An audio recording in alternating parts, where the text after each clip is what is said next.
Bismillahirrahmanirrahim. Assalamualaikum warahmatullahi wabarakatuh. Alhamdulillahirabbil alamin, nahmaduhu wa nasta'inuhu wa nastaghfiruh wa na'udzu billahi min syururi anfusina wa min sayyiati a'malina, may yahdihillahu fala mudhillalah wa man yudhlil fala hadiyalah. Asyhadu an la ilaha illallah wahdahu la syarikalah, la nabiyya wa la rasula ba'dah. Alhamdulillah, bersyukur kepada Allah. Allah jumpakan kita lagi pada pembahasan kita berikutnya. Kali ini di series ternyata kita akan bahas ternyata berbicara saat makan itu sunnah di dalam agama Islam. Ini adalah kesunahan yang diajarkan oleh Rasulullah Muhammad SAW. Dalam budaya tertentu, berbicara saat makan dianggap tabu. Namun ternyata Rasulullah SAW sebagai suri teladan kita justru mengajarkan sebaliknya. Beliau justru mengajarkan berbicara saat makan. Hanya saja ini perlu ada penjelasan lebih lanjut agar tidak terjadi salah pengertian. Jangan sampai hal yang baik ini justru dipahami sebaliknya. Nah, bagaimanakah adab ketika kita sedang makan tetapi berbicara? Jadi di dalam hadis disebutkan misalnya ketika itu Rasulullah SAW sedang makan. Kemudian beliau tanya kepada istri beliau, hari ini ada lauk apa, wahai istriku? Gitu.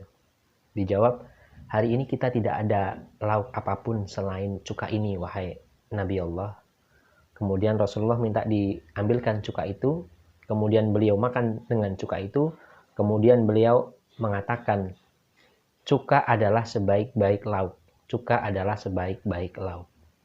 Nah, jadi salah satu yang bisa kita pahami adalah beliau mencoba untuk menyenangkan orang yang memberikan makan kepada beliau. Beliau tidak mencela makanan yang disuguhkan kepada beliau. Walaupun makanan itu adalah sesuatu yang mungkin kita anggap sederhana, cuka. Tetapi bagi beliau, karena ini adalah makanan yang dihidangkan oleh istrinya, maka beliau sangat menghargainya, bahkan mengatakan cuka adalah sebaik-baik lauk. Nah, agar ini tidak salah pengertiannya, bagaimanakah agar makan ini tetap aman walaupun kita berbicara, maka pastikan ketika kita makan, makanan yang kita makan ini benar-benar tertelan secara sempurna.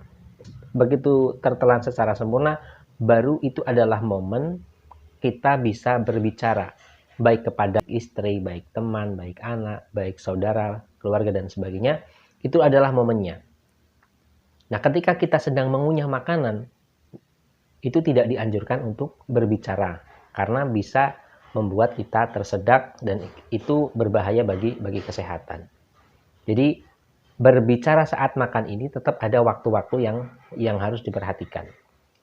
Kemudian, pembicaraan yang dilakukan ketika makan ini oleh para ulama juga dijelaskan bahwa kondisinya sebagaimana ketika berbicara di luar makanan. Kalau pembicaraan itu adalah sesuatu yang baik, maka itu tidak masalah. Tetapi ketika pembicaranya itu buruk, menggunjing orang, katakanlah berbicara hal-hal yang tidak baik, maka itu juga dilarang. Jadi kondisinya sama sebagaimana ketika tidak sedang makan. Hanya saja di sini agar kita tidak salah kaprah memahami bahwa pembolehan berbicara saat makan ini tidak kemudian menjadikan kita saat mengunyah mulut sedang penuh, kemudian kita ngomong ke sana kemari, yang akhirnya itu bisa membuat kita tersedak. Bahkan ketika mungkin makanan itu sedang ada di dalam mulut pun, itu pastikan tidak dalam kondisi banyak. Kalau terpaksa harus berbicara, maka pastikan kita tidak terganggu dengan apa yang kita katakan ketika kita sedang mengunyah. Jadi ini sangat diperhatikan di dalam agama kita. Kemudian salah satu adabnya adalah kita memuji makanan, sebagaimana tadi yang dicontohkan oleh Rasulullah Muhammad SAW. Dan kita sangat terlarang untuk mencela makanan.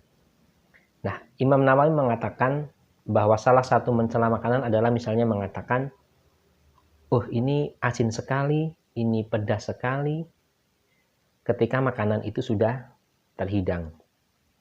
Tetapi ini akan berbeda konteksnya ketika kita misalnya ya, ada sebuah makanan, kita diam saja tidak mengambil karena kita memang tidak suka dengan makanan itu, kemudian orang itu bertanya, "Mengapa Anda tidak makan?" "Maaf, saya tidak bisa makan ini karena bagi saya ini terlalu pedas." Nah, ini tidak dalam konteks menghina makanan. Ini konteksnya adalah menjelaskan mengapa kita tidak makan makanan tersebut. Jadi, bisa dibedakan antara mencela makanan dengan menjelaskan kondisi kita kenapa kita tidak makan makanan tersebut. Ini sama halnya ketika Rasulullah Shallallahu Alaihi Wasallam ditawari daging dob. Dob ini bentuknya kalau kita lihat di beberapa video itu seperti biawak, tetapi makanannya adalah tumbuh-tumbuhan. Nah, ini beliau tidak suka. Nah, ketika ditanya mengapa beliau tidak suka, beliau menjawab di dalam salah satu riwayat itu, "Saya tidak suka karena bagi saya ini menjijikan." Nah, dalam konteks ini Rasulullah tidak bertentangan dengan perkataan beliau terkait yang hadis cuka tadi. Jadi perkataan beliau ini adalah menjelaskan ketika ada orang yang bertanya mengapa beliau tidak suka. Atau di dalam riwayat lain beliau mengatakan mengapa beliau tidak suka dob, beliau katakan karena saya tidak biasa makan makanan seperti ini. Jadi berbeda antara menjelaskan dengan mencela. Nah, dari sini kita bisa belajar ketika kita mendapati hidangan tertentu yang tidak kita suka, hindari langsung menilai makanan itu karena itu termasuk mencela. Tetapi ketika kita diam, ada orang yang bertanya mengapa Anda tidak makan makanan itu dan kita menjawab alasannya, maka itu tidak termasuk mencela makanan. Hal ini ditegaskan oleh salah satu hadis Rasulullah Shallallahu Alaihi Wasallam yang disebutkan oleh Abu Hurairah radhiyallahu anhu. Disebutkan bahwa Rasulullah Shallallahu Alaihi Wasallam tidak pernah mencela makanan sekalipun. Jadi kalau beliau menyukainya, beliau akan memakannya. Dan kalau beliau tidak menyukainya, maka beliau tidak akan memakannya dan meninggalkannya. Hadis riwayat Al-Bukhari dan Muslim. Jadi itu semoga ada sesuatu yang bisa kita ambil dari pembahasan kita kali ini, dan semoga Allah senantiasa mengaruniakan makanan kepada kita, minuman kepada kita yang halal, yang thayyib, dan berkah kepada tubuh kita. Demikian, kurang dan lebihnya kami mohon maaf. Assalamualaikum warahmatullahi wabarakatuh.